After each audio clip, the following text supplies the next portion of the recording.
Bonjour et bienvenue dans cette nouvelle vidéo. Nous continuons la série sur les deux témoins qui sont une image de l'Église du Seigneur Jésus pendant la période des tribulations. Et nous sommes à la partie 4 maintenant. Le titre du message, comme vous l'avez vu en introduction, c'est les deux témoins, pouvoir de jugement et signes prophétiques. Le verset 6 d'Apocalypse 11 poursuit la description des deux témoins en dévoilant les pouvoirs surnaturels qui leur sont conférés par Dieu.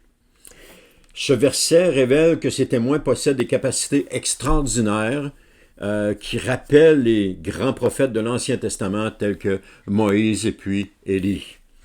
Leur pouvoir de provoquer la sécheresse, de changer l'eau en sang et d'infliger des fléaux à la terre.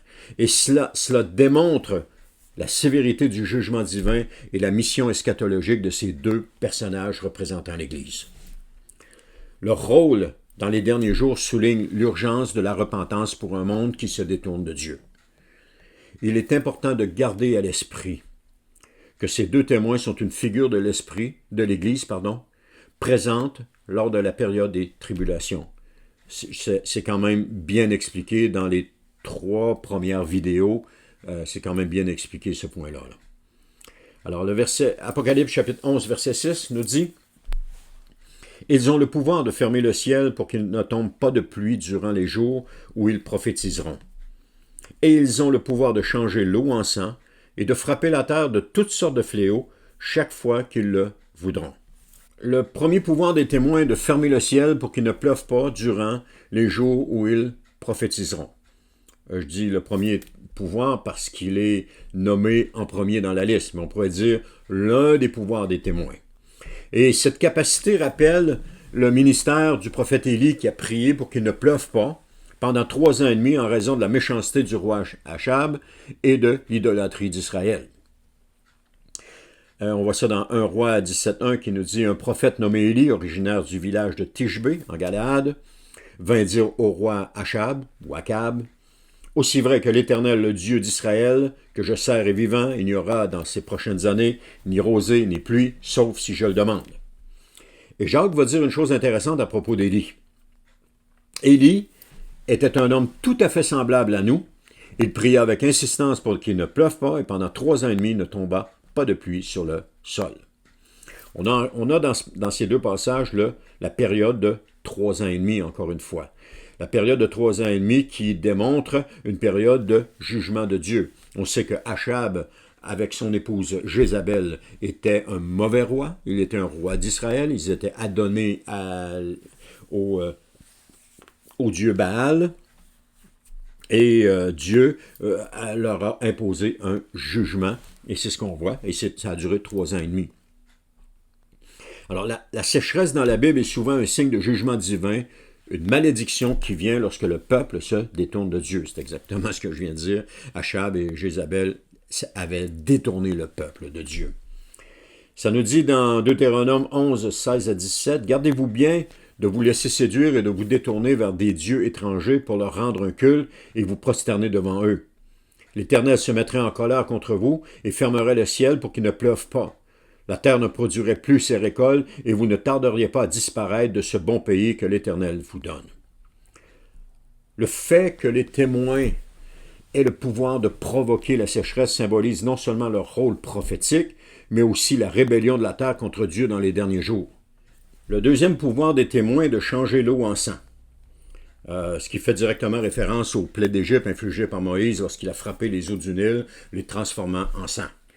Et on voit ça au passage de Exode, chapitre 7, 17 à 21. Il dit, « C'est pourquoi l'Éternel te déclare, voici comment tu sauras que je suis l'Éternel. Avec le bâton que j'ai à la main, je vais frapper les eaux du Nil et elles se changeront en sang. Les poissons qui vivent dans le fleuve périront et le Nil deviendra si infect que les Égyptiens ne pourront plus boire l'eau. » L'Éternel dit encore à Moïse, « Ordonne à Aaron de prendre son bâton et d'étendre sa main en direction de tous les cours d'eau de l'Égypte. Ses rivières, ses canaux, ses étangs et tous ses réservoirs et leur eau se changera en sang. Il y aura du sang dans tout le pays d'Égypte, jusque dans les récipients de bois et de pierre. » Moïse et Aaron exécutèrent les ordres de l'Éternel. Aaron leva le bâton et frappa les eaux du Nil sous les yeux du Pharaon et de ses hauts fonctionnaires, et toute l'eau du fleuve fut changée en sang. Les poissons périrent et le fleuve devint si infect que les Égyptiens pardon, ne purent plus boire l'eau. Il y avait du sang dans tout le pays. Il y a quelque chose d'intéressant dans ce passage, je ne sais pas si vous avez remarqué.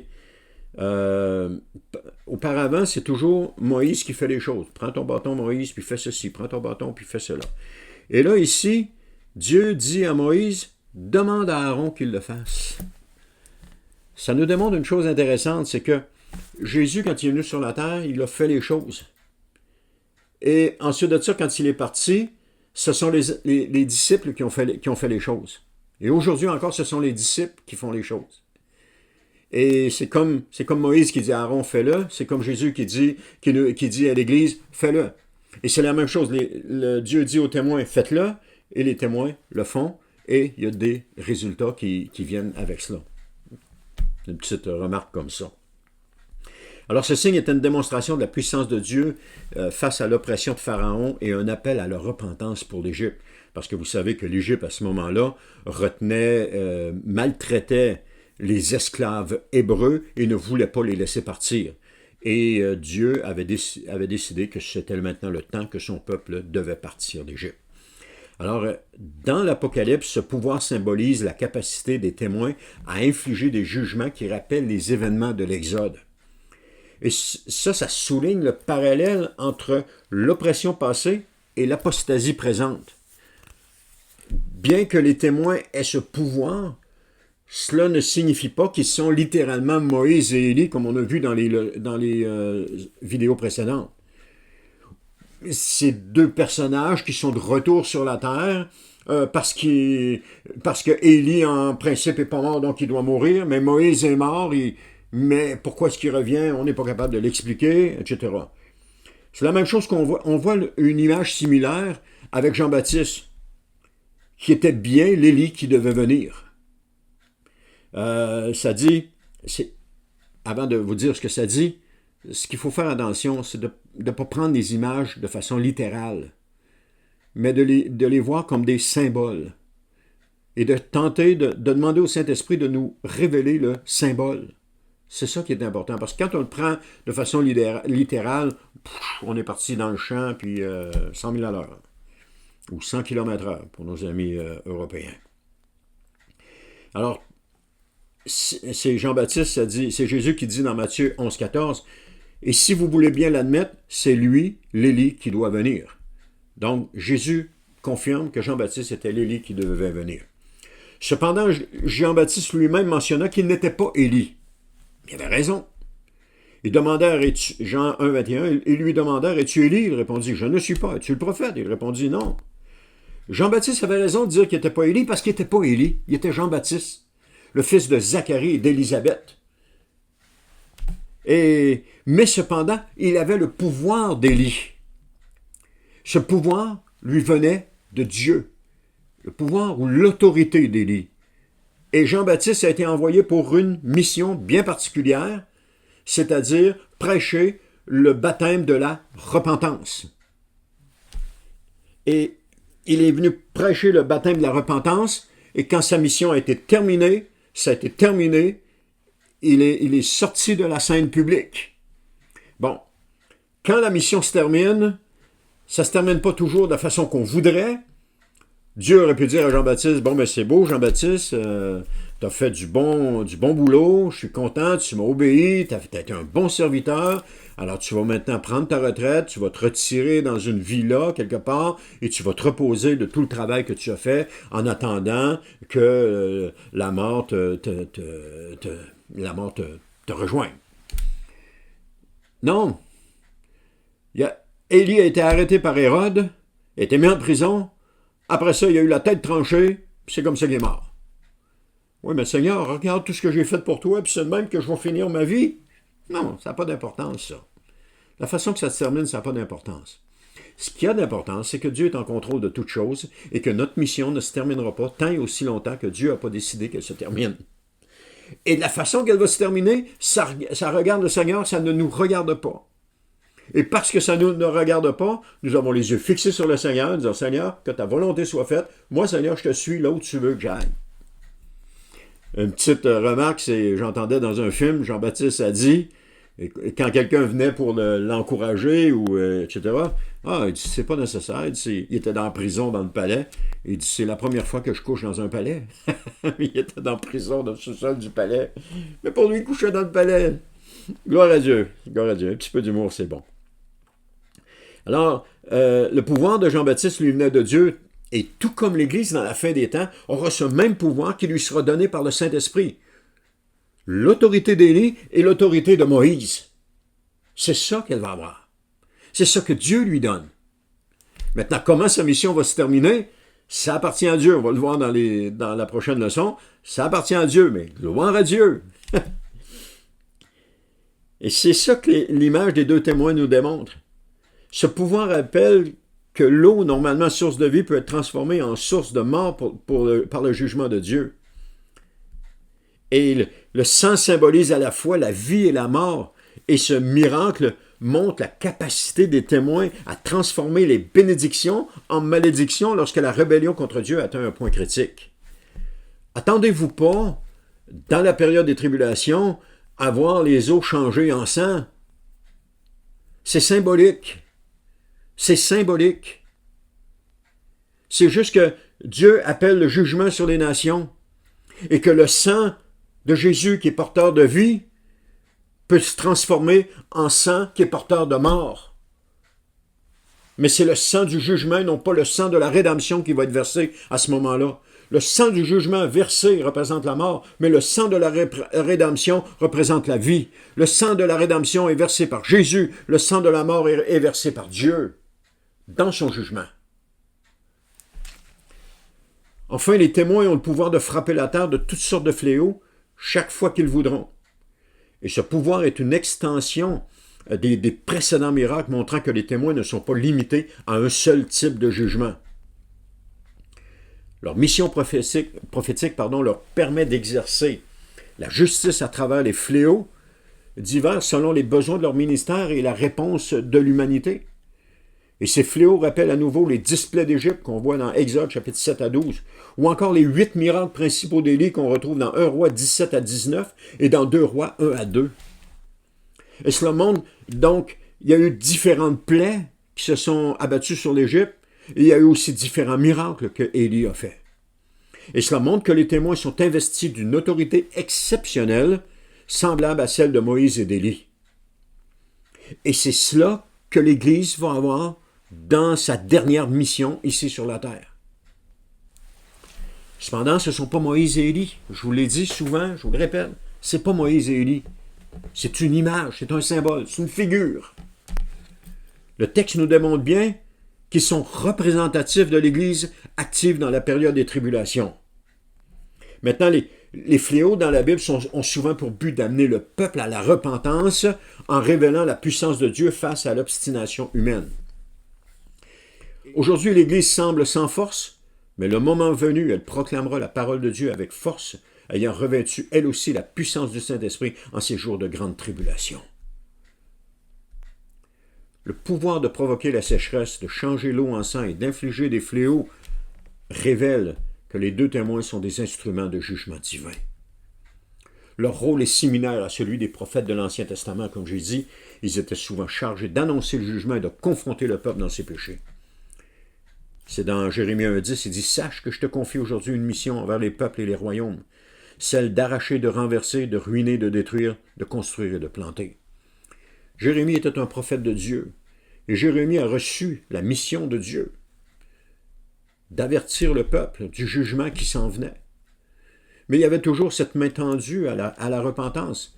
Mais dans le cas de Jérémie, non pas que Dieu allait changer d'idée par rapport au jugement, parce que Dieu n'allait pas changer, mais il offrait une possibilité au peuple d'avoir la vie sauve. Quand Jérémie leur disait « Rendez-vous aux Babyloniens si vous voulez avoir la vie sauve », c'était un sauf-conduit par Dieu pour que le peuple, les gens qui allaient accepter cela puissent avoir la vie sauve. Tandis que les autres qui ne l'ont pas accepté, il y en a plusieurs qui ont été tués lorsque Babylone a envahi la ville de Jérusalem. Lorsque le jugement de Dieu s'est abattu, il y en a plusieurs qui ont été tués. Mais ceux qui se sont rendus, il y en a qui se sont rendus, ont eu la vie sauve. C'était la promesse de Dieu. Alors ce ministère de jugement souligne l'importance de la justice dans le plan de Dieu pour les derniers jours. Et ce n'est pas seulement un temps de grâce, mais aussi un temps de confrontation entre Dieu et le monde en rébellion. Les pouvoirs des témoins rappellent fortement les miracles accomplis par Moïse et Élie, deux figures majeures de l'Ancien Testament, mais Moïse représente la loi, Élie représente les prophètes, apparaissant également aux côtés de Jésus lors de la transfiguration, montrant leur rôle central dans le plan de Dieu. Les deux témoins pourraient symboliquement représenter l'accomplissement de la loi et des prophètes dans le jugement final de Dieu. Mais leur pouvoir montre que les témoins sont non seulement des figures de la fin des temps, mais aussi des représentants de la continuité de l'œuvre de Dieu à travers l'histoire, culminant dans l'accomplissement des promesses eschatologiques, ou les promesses de la fin des temps. Et c'est ce que l'Église est, la continuité dans l'histoire du peuple de Dieu. L'Église n'est pas une nouvelle entité créée en parallèle avec le peuple de Dieu. L'Église est le peuple de Dieu. Elle est la continuité dans l'histoire. Elle est le peuple de Dieu dans la Nouvelle Alliance. Et le peuple de Dieu dans la Nouvelle Alliance, c'est l'Église. Le peuple de Dieu dans l'Ancienne Alliance, c'était le peuple juif, le peuple hébreu. Mais aujourd'hui, dans la Nouvelle Alliance, c'est l'Église, le peuple de Dieu. Elle est la continuité. Elle n'est pas une nouvelle entité qui marche en parallèle avec le peuple hébreu ou le peuple juif qu'on connaît aujourd'hui. Parce que tous ceux qui ont reconnu Jésus comme étant le Messie, qui lui ont rendu gloire et qui ont donné leur vie à Jésus, font partie de l'Église du Seigneur Jésus. Ils sont l'Église du Seigneur Jésus. Mais les autres appartiennent aux nations, même les Juifs. Même les Juifs en Palestine présentement, qui font la guerre à tous les peuples qui leur entourent, ne sont pas le peuple de Dieu. Là, vous allez me dire, hey, tu charries pas mal. L'Église est le peuple de Dieu. Et ceux qui appartiennent au peuple de Dieu sont ceux qui ont reconnu Jésus comme le Messie. Mais ceux qui ne l'ont pas reconnu appartiennent aux nations. Ça pourrait être un enseignement que j'apporterai à un moment donné. Maintenant, les leçons que nous pouvons tirer de ce passage. La première leçon, c'est que la puissance de Dieu dans le jugement est la repentance. Les croyants sont appelés à se souvenir que Dieu exerce toujours sa justice, même si elle n'est pas immédiatement visible. Et le jugement que les témoins infligent sont des avertissements sérieux pour rappeler à l'humanité que Dieu est saint et qu'il ne tolère pas l'iniquité. Dans notre propre vie, nous devons veiller à ne pas ignorer les avertissements de Dieu et à répondre à son appel à la repentance avant que les jugements ne tombent. C'est Ézéchiel 33:11 qui dit « Dis-leur, aussi vrai que je suis vivant, dit le Seigneur l'Éternel, je ne prends aucun plaisir à la mort du méchant, mais je désire qu'il abandonne sa mauvaise conduite et qu'il vive. Détournez-vous donc de votre mauvaise conduite. Pourquoi devriez-vous mourir, gens d'Israël? » Le deuxième leçon qu'on peut retirer, c'est le modèle prophétique d'avertissement et de jugement. Tout comme les deux témoins, les croyants sont appelés à proclamer la vérité dans un monde qui rejette souvent Dieu. Et nous devons être conscients que le témoignage de l'Évangile peut entraîner l'opposition, mais cela fait partie du ministère prophétique. L'amour de Dieu implique aussi de mettre en garde contre le péché et ses conséquences, tout comme les témoins appellent à la repentance en infligeant des jugements. Ça nous dit dans Romains 1, 18 à 19, ça dit « En effet, du haut du ciel, Dieu révèle sa colère contre les hommes qui ne l'honorent pas et ne respectent pas sa volonté. Ils étouffent ainsi malhonnêtement la vérité. En effet, ce qu'on peut connaître de Dieu est clair pour eux, Dieu lui-même le leur ayant fait connaître. » Troisième leçon qu'on peut en tirer, c'est l'autorité de la parole de Dieu, parce que les pouvoirs conférés aux témoins nous rappellent que la parole de Dieu est puissante et vivante. Et leur capacité à contrôler les éléments montre que la parole prophétique n'est pas seulement symbolique, mais qu'elle a un impact réel et tangible sur la réalité. Alors nous devons donc traiter la parole de Dieu avec respect et la proclamer avec confiance, sachant qu'elle a la puissance de transformer des vies et d'exercer un jugement sur ceux qui la rejettent. Jean 12, 48 nous dit « Celui donc qui me méprise et qui ne tient pas compte de mes paroles a déjà son juge. C'est cette parole même que j'ai prononcée, elle le jugera au dernier jour. » Quatrième leçon qu'on peut retirer, l'urgence de la repentance. Le fait que les témoins puissent infliger des fléaux à volonté souligne l'urgence de répondre à l'appel de Dieu. Dans notre vie spirituelle, il est crucial de ne pas retarder la repentance. Et tout comme les fléaux en Égypte ont précédé la libération du peuple de Dieu, ces jugements prophétiques précèdent le retour final de Christ et la restauration complète de la création. Ce passage nous rappelle que nous vivons dans un temps de grâce, mais qu'il est limité. Alors, dans 2 Pierre 3, 9 à 10, nous dit « Le Seigneur n'est pas en retard dans l'accomplissement de sa promesse, mais comme certains se l'imaginent, il fait simplement preuve de patience à votre égard, car il ne veut pas qu'un seul périsse. Il voudrait au contraire que tous parviennent à se convertir.